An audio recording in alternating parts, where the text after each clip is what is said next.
Baik, selamat malam Pak. Malam dok. Ya, perkenalkan, saya Dokter Indri, dokter yang bertugas pada malam hari ini ya Pak. Iya dok. Oke Pak, kalau boleh tahu namanya siapa Pak? Yohanes dok. Oke, baik, usianya Pak? 30 tahun dok. 30 tahun ya. Alamatnya Pak? Jalan Makam dok. Jalan Makan. Untuk pekerjaannya Pak? Tugas bengkel dok. Baiklah Pak, pada malam hari ini saya akan melakukan pemeriksaan anamnesis kardiovaskular kepada Bapak ya. Jadi apakah Bapak bersedia untuk melakukan pemeriksaan hari ini? Iya dok. Baiklah, pertama saya akan menanyakan keluhan kepada Bapak. Kira-kira apa yang Bapak rasakan? Sudah ada dok. Oke, untuk nyeri dadanya apakah timbul secara mendadak Pak? Iya dok, mendadak dok. Timbul secara mendadak ya. Iya dok. Untuk jangka waktunya yang sudah Bapak rasakan nyeri dada ini berapa lama Pak? Lama mi dok. Kira-kira berapa lama Pak? 2 tahun mi dok. 2 tahun cukup lama ya Pak? Iya dok. Oke, untuk selanjutnya apakah nyeri dada itu terjadi terus menerus Pak? Atau terkadang saja? Terus menerus dok. Apalagi kalau naik tangga ke dok. Iya. Sakit sekali ke dong. Oh, berarti ada aktivitas tertentu yang buat nyeri dada semakin terasa ya? Iya ke dong. Oke, baik. Baiklah Pak, untuk nyeri dadanya sendiri apakah terjadi penjalaran di area tubuh lainnya Pak? Iya dok. Terjadi bagian mana Pak? Bagian bahu dok. Kemudian bagian lainnya? Bagian pinggul dok dan Lengan? Tidak? iya dok, nyelengan juga dok. Oke. Sama menetap di dada dok nyerinya dok. Ya, oke baik. Ya, karena nyeri dada ya. Iya dok. Lebih terkesan di dada. Oke baik. Untuk gejala lain yang mungkin Bapak rasakan yang berhubungan dari sakit nyeri pada dada Bapak apa kira-kira? Jantung berdebar-debar dok. Jantungnya berdebar-debar ya. Iya dok. Untuk jantung berdebar-debar apakah disertai dengan sesak nafas Pak? Iya dok, ada dok. Sesak nafas ya, oke. Apakah Bapak merasakan keluhan gejala lainnya seperti batu? Iya dok, batuk, pusing juga dok. Pusing. Kadang aku tuh berkeringat dok. Berkeringat terus-menerus? Iya dok. Oke. Untuk keluhan gejala lainnya? Saya tuh dok pusing gitu. Pusing, Terus batuk? iya dok, batuk juga. Baik Pak, apakah Bapak sebelumnya pernah merasakan kejang? Iya dok, kejam dok. Baik Pak, apakah Bapak juga merasakan nyeri otot? Iya dok, pernah dok. Kemudian apakah ada pembengkakan Pak di pada bagian tubuh Bapak? Tidak ada dok. Tidak ada ya? Iya dok. Oke, selama merasakan nyeri dada ini kurang lebih 2 tahun, Bapak sempat mengalami pingsan Pak? Iya dok, sempat dok. Oke, memang pingsan ya, oke. Oke, baik Pak, apakah Bapak pernah merasakan riwayat penyakit sebelumnya yang berkaitan dengan gejala yang Bapak rasakan sekarang? Iya dok, ada dulu dok. Pernah Pak ya, itu sekitar berapa tahun yang lalu Pak? Udah cukup lama? 2 tahun yang lalu dok. Oke, baik Pak. Pak, untuk dari keluarga Bapak, apakah keluarga Bapak memiliki riwayat penyakit yang hampir sama dengan yang Bapak rasakan sekarang? Iya dok, ada dok. Oh, ada Pak ya, riwayat dari keluarga ya? Iya dok. Dari orang tua Pak? Iya dok, dari orang tua. Untuk saat ini Bapak tinggal bersama orang tua? Iya dok, sama keluarga juga dok. Oke, jadi punya intensitas sehari-hari intensitasnya sangat dekat ya? Iya dok, sangat dekat sama keluarga dok. Oke, baik. Baiklah Pak, saya akan mengecek kembali anamnesis pada hari ini ya Pak, dengan Bapak Yohanes, usia 30 tahun Pak, untuk alamat di Jalan Makam dan pekerjaan sebagai petugas bengkel. Untuk keluhan yang Bapak rasakan, Bapak alami yaitu nyeri dada yang timbul secara mendadak, kemudian telah dirasakan selama kurang lebih 2 tahun Pak ya. Kemudian untuk penjelaran dari nyeri dada di area tubuh lainnya Bapak rasakan di bagian bahu, pinggul, dan lengan Bapak. Kemudian untuk gejala lain yang berhubungan dengan nyeri dada pada Bapak sempat merasakan jantung berdebar, kemudian sesak nafas, dan Bapak juga sempat mengalami batuk, pusing, berkeringat pada malam hari, kemudian sakit perut Pak ya. Dan sakit perutnya itu menyebabkan mual hingga muntah. Kemudian Bapak juga sempat merasakan kejang, dan pada nyeri dada yang telah Bapak alami 2 tahun, Bapak sempat mengalami pingsan juga Pak ya. Oke, baik. Untuk riwayat penyakit sebelumnya pernah Bapak alami yang hampir sama dengan gejala yang Bapak alami sekarang, itu pernah terjadi di 2 tahun yang lalu Pak ya. Oke, untuk riwayat keluarga sendiri itu ada dari orang tua Bapak ya, yang mempunyai riwayat penyakit yang hampir sama dengan gejala atau keluhan yang Bapak rasakan sekarang. Baiklah Pak, anamnesis pada hari ini telah selesai kita lakukan, dan untuk Bapak tetap jaga kesehatan dan juga jaga kesehatan juga untuk keluarga Bapak ya. Baik, selamat malam Pak. Malam dok. Baik Pak, perkenalkan saya Dokter Indri, dokter yang bertugas pada malam hari ini Pak ya. Baik Pak, hari ini kita akan melakukan konseling kardiovaskular Pak ya. sebelum kita melakukan konseling, saya ingin meminta data diri Bapak terlebih dahulu ya. Untuk namanya, siapa Pak? Bapak Tinus. Baik, untuk usianya Pak?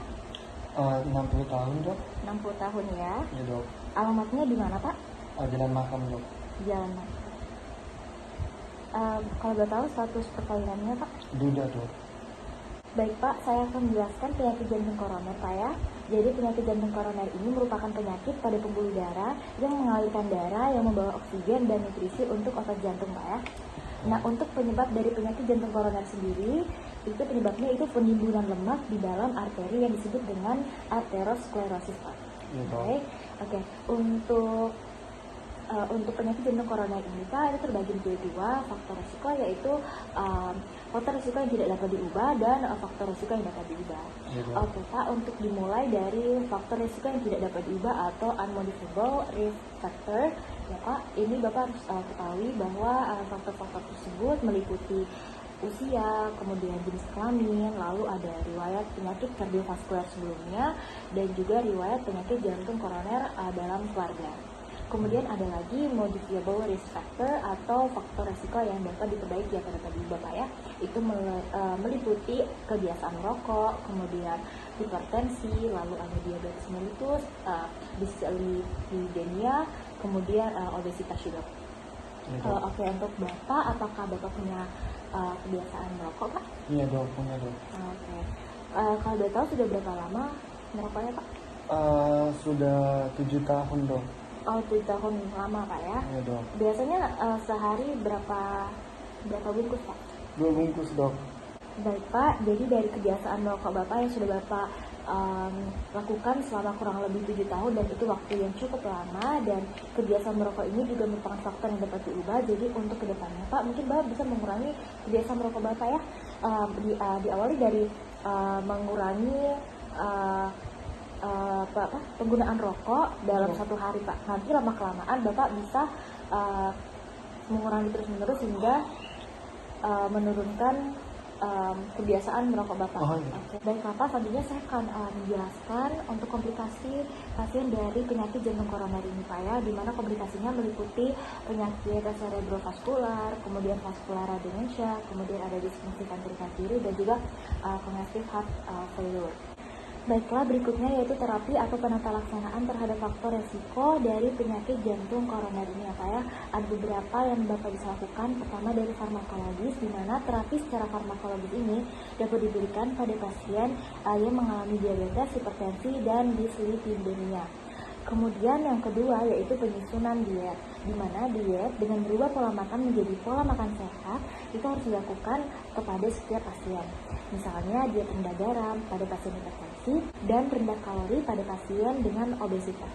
Dan yang ketiga yaitu mengubah gaya hidup, di mana perubahan gaya hidup wajib kita terapkan untuk semua pasien Pak ya. Misalnya dari kebiasaan merokok, tadi sudah saya jelaskan Pak, untuk kebiasaan merokok ini Pak ya, itu bisa Bapak hentikan ya secara perlahan. Kemudian Bapak juga bisa melakukan peningkatan aktivitas sehari-hari Pak ya. Baiklah Pak, untuk konseling kardiovaskuler hari ini telah kita lakukan, dan untuk Bapak, semoga Bapak bisa memahami dan menerapkan dari apa yang saya informasikan tadi Pak ya. Iya dok. Oke, baik. Untuk Bapak selalu jaga kesehatan Pak. Iya dok. Dan terima kasih Pak. Selamat malam. Malam dok.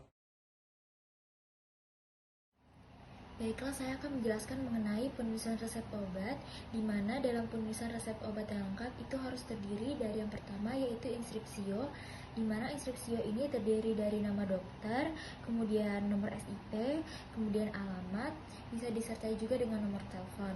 Kemudian berikutnya yaitu preskripsio yang terdiri dari nama obat, kemudian bentuk obatnya, kemudian jumlah obat, dan cara pembuatannya. Kemudian ada juga disebut signatura, di mana signatura ini terdiri dari cara pemakaian, jumlah obat, dan waktu minum. Kemudian ada juga pro, seperti ini yang saya tuliskan. Pro ini untuk menunjukkan nama pasien, umur, dan juga bisa disertai dengan berat badan, terutama untuk anak-anak. Dan yang terakhir yaitu subskripsio, yaitu paraf atau tanda tangan seperti ini,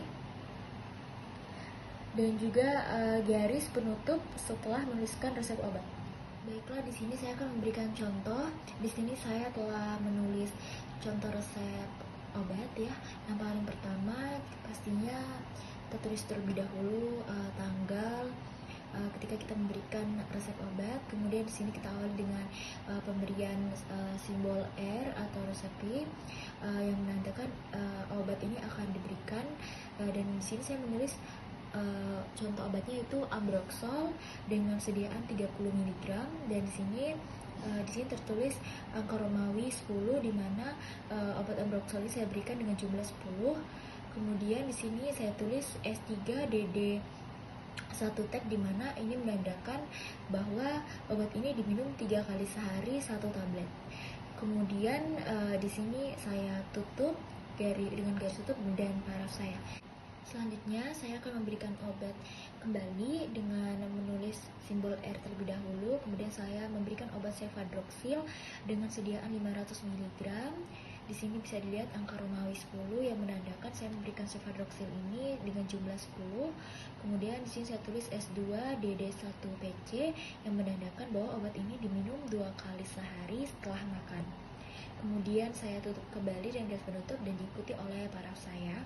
Kemudian di sini ada tanda pro, di mana ini ditujukan kepada Tuan Boni dengan usia 52 tahun. Terima kasih.